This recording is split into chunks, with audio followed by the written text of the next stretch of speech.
সত্যি কথা বলতে এই মিল্ক পুডিংটা একবার বানিয়ে খেলে বারবার বানিয়ে খেতে ইচ্ছা করবে। তাহলে চলো খুব সহজেই বানিয়ে ফেলি yummy and tasty milk pudding. প্রথমে একটা পাত্রের মধ্যে 2 চামচ কর্নফ্লাওয়ার 1 বাটি দুধ দিয়ে ভালো করে মিশিয়ে নেব। এবার কড়ার মধ্যে 1 বাটি দুধ মেজারমেন্ট কাপের 1 কাপ চিনি দিয়ে কিছুক্ষণ ফুটিয়ে নিলাম। তারপর কর্নফ্লাওয়ার গোলা দুধটা দিয়ে ভালো করে মিশিয়ে নেব। এবার কন্টেনারের মধ্যে ঢেলে ঠান্ডা করে নিলাম। তারপর 30 মিনিটের জন্য ফ্রিজে রেখে দেব।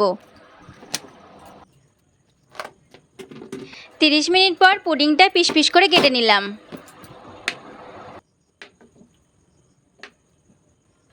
এবার একটা পাত্রের মধ্যে মিল্ক পাউডার নিলাম। তারপর কেটে রাখা পুডিংগুলো ভালো করে মাখিয়ে নেব। ব্যাস, খুব সহজেই তৈরি হয়ে গেল yummy and tasty milk pudding. এই গরমে নতুন নতুন বা ঠান্ডা ঠান্ডা কিছু খেতে ইচ্ছা করলে ঝটপট বানিয়ে ফেলো মিল্ক পুডিং।